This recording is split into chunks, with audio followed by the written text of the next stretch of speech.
50 वर्षांची मेहनत आणि फक्त 5 दिवसात सर्व काही खाक. असंच काही झालंय दुबई सोबत. आजपासून जवळपास 50 वर्षांआधी दुबईचे रूलर शेख राशिद बिन सईद अल मक्तूम यांनी एक स्वप्न बघितलं होतं. स्वप्न गल्फ मध्ये एक वर्ल्ड क्लास सिटी बनवण्याचं. ही गोष्ट तेव्हाची आहे जेव्हा गल्फ कंट्रीज मध्ये दूर दूर पर्यंत खाली ओसाड जमीन पडलेली असायची, एकही पक्का घर मध्ये दिसायचं नाही. मग तेव्हा मिडल ईस्ट मध्ये वर्ल्ड क्लास सिटी बनवण्याचं स्वप्न शेख राशिद यांनी लोकांना सांगितलं. तेव्हा वेस्टर्न कंट्रीज त्यांच्यावर हसायला लागली की हे तर पॉसिबलच नाहीये. पण शेख राशिद यांना तेव्हा ठाम विश्वास होता की आपण लवकरच दुबईला एक वर्ल्ड क्लास सिटी बनवू शकतो. एक अशी सिटी जिथे मोठमोठ्या इमारती असतील, मोठमोठे बिझनेसेस तिथे आपले ऑफिस खोलतील आणि जिथे सुट्ट्यांमध्ये लोक फिरायला येतील. मग नंतर या गोष्टीसाठी अरबो खरबो डॉलरचा खर्च लागला, लाखो लेबर्स लागले आणि सगळ्यात महत्त्वाचं म्हणजे 50 वर्षांचा टाइम लागला. आणि मग त्यानंतर दुबई जगातली सगळ्यात मॉडर्न आणि सेफेस्ट सिटी बनली. पण जर आपण मागच्या काही दिवसांवर नजर टाकली तर असं वाटतं की दुबईला कुणाची तरी नजर लागली. दुबईची हालत काही अशी झाली आहे की आकाशातून हजारोच्या संख्येने ड्रोन्स आणि मिसाईल पडतात आणि सोशल मीडियावर भरपूर जण त्यांच्यावर जोक करताय की हबीबी डोंट कम टू दुबई. त्यातच काही जणांचं हे सुद्धा म्हणणं आहे की आता हा दुबईचा अंत जवळ आलेला आहे. आता या दाव्यामध्ये किती दम आहे? आणि सोबतच हा सुद्धा सगळ्यांना पडलेला प्रश्न आहे की हा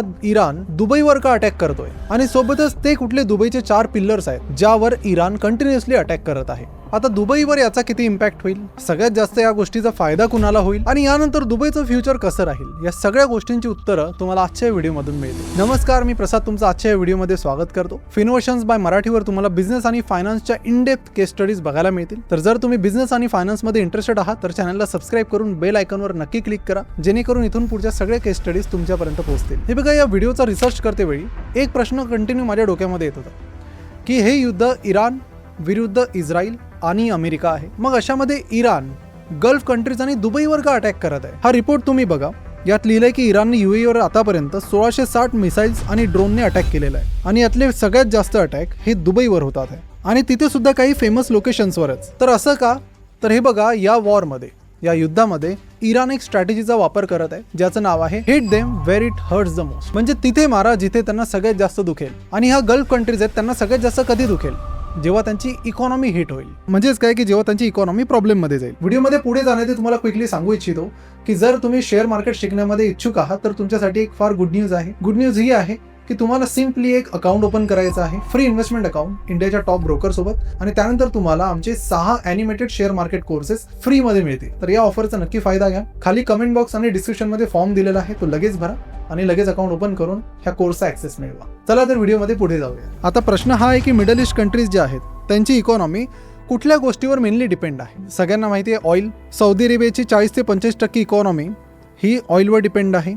ओमानची 30%, कतारची 50%, इराकची 65%. पण दुबईचा प्रॉब्लेम वेगळा आहे. दुबईचे किती टक्के इकॉनॉमी ही ऑइलवर डिपेंड असेल सांगा? फक्त 0.5%, 1% पण नाही. याचाच अर्थ असा आहे की जर सौदी, ओमान, कुवेत आणि कतार या कंट्रीजच्या ऑइल रिफायनरीजवर जर अटॅक केला तर त्यांची इकॉनॉमी डायरेक्ट प्रॉब्लेममध्ये चालली जाईल. पण दुबईसोबत तुम्ही करू नाही शकत. जर तुम्ही असं केलं तर दुबईला त्याचा फरकही पडणार नाही आणि यासाठीच दुबईला वेगळ्या प्रकारे टार्गेट केलं जात आहे, कारण दुबई जी आहे ती बाकी मिडल ईस्ट कंट्रींपेक्षा फार वेगळी आहे. हे बघा, दुबईची जी इकॉनॉमी आहे ती 4 पिल्लर्सवर उभी आहे. पहिला पिल्लर आहे टुरिझम. नाही, भरपूर जणांना वाटतं की दुबईची इकॉनॉमी टुरिझमवर डिपेंड आहे. नाही.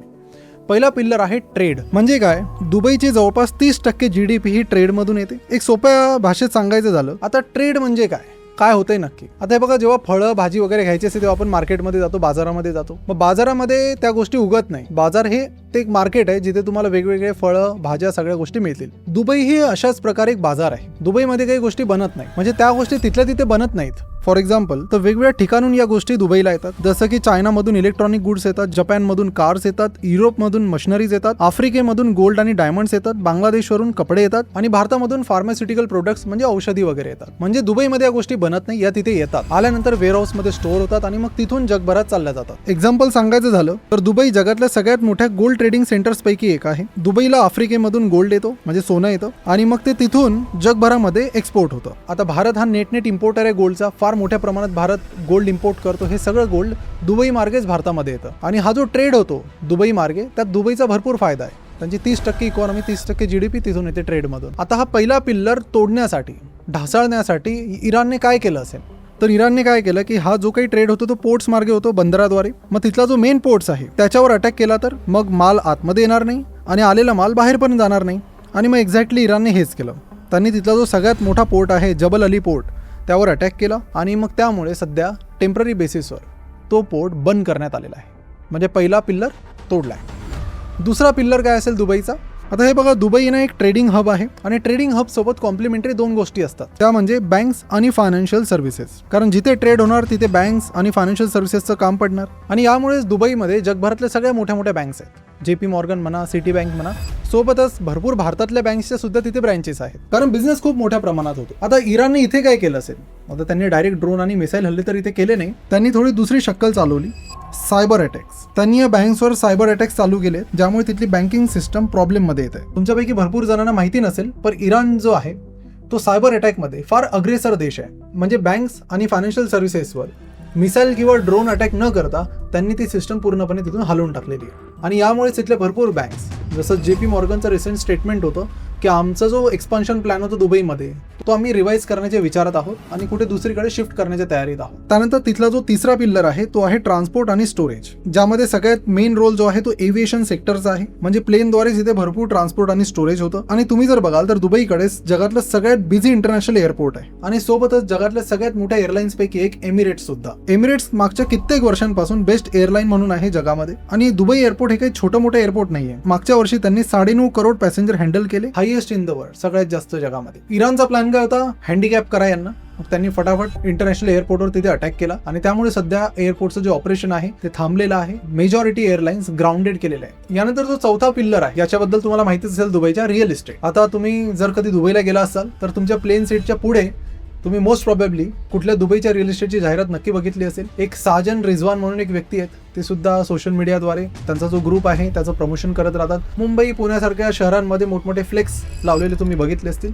त्यामुळे दुबईची रिअल इस्टेट मार्केटिंग आपण कुठे ना कुठे बघितलेलीच आहे. तर इथून दुबईचा जवळपास 60% 7% GDP येतो आणि तिथले सगळ्यात मोठे रिअल इस्टेट बायर जर कोणी असेल तर ते आपण भारतीय आहोत. मागच्याच वर्षी भारतीयांनी तिथे 95,000 कोटींची रिअल इस्टेट खरेदी केली फक्त दुबईमध्ये.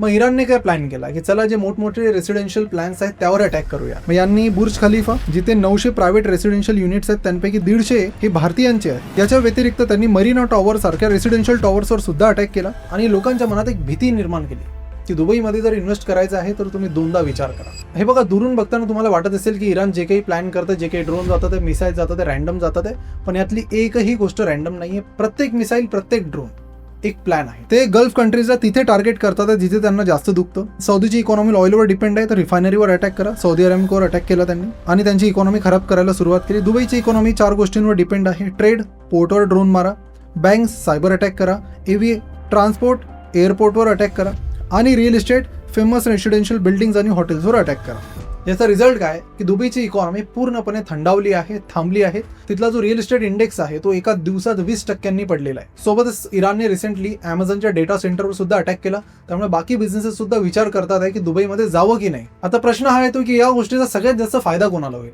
बघायला गेलं तर दुबई स्ट्रॅटेजिकली फार एक इम्पॉर्टंट लोकेशनवर आहे. तिथून मिडल ईस्ट जवळ आहे, आफ्रिका पण जास्त दूर नाहीये आणि भारत सुद्धा जवळच आहे. तर जग इथे सध्या वेट अँड वॉच मोडमध्ये आहे. आता यामध्ये 3 सिनेरिओ होऊ शकतात आणि त्यानुसार हे डिपेंड करेल की दुबईचं फ्युचर इथून पुढे कसं असेल. पहिला सिनेरिओ हा आहे की इराण आणि युनायटेड स्टेट्समध्ये जो काही वॉर चालू आहे तो लवकरच कंट्रोलमध्ये येईल आणि जर तसं पुढच्या 3-4 दिवसांमध्ये झालं तर दुबईची जी रिकव्हरी आहे ती कंपॅरेटिव्हली खूप फास्ट होईल. पण दुसरा सिनेरिओ याच्या अपोजिट आहे की जर हा वॉर, हे जे युद्ध आहे, हे जर पुढचे काही हप्ते किंवा काही महिन्यांपर्यंत लांबलं तर मात्र मोठा प्रॉब्लेम आहे. जर असं झालं तर दुबईचे जे बिझनेसेस आहेत, तिथलं जे कॅपिटल आहे ते हळूहळू सिंगापूर, स्वित्झर्लंड, लंडन सारख्या फायनान्शियल हब्सकडे ट्रान्सफर होऊन जाईल आणि दुबईची जी रेप्युटेशन आहे सेफ हेवन म्हणून ती कुठे ना कुठे संकटात येईल. आणि तिसरा सिनेरिओ, जर गल्फ कंट्रीज सुद्धा या युद्धामध्ये पार्टिसिपेट केलं तर हे युद्ध आणखी वाढू शकतं. त्यामुळे या कंट्रीजला आणखी जास्त नुकसान होऊ शकतं. त्यामुळेच मे बी UAE ने आतापर्यंत स्वतःहून काही इराणवर अटॅक केलेला नाहीये.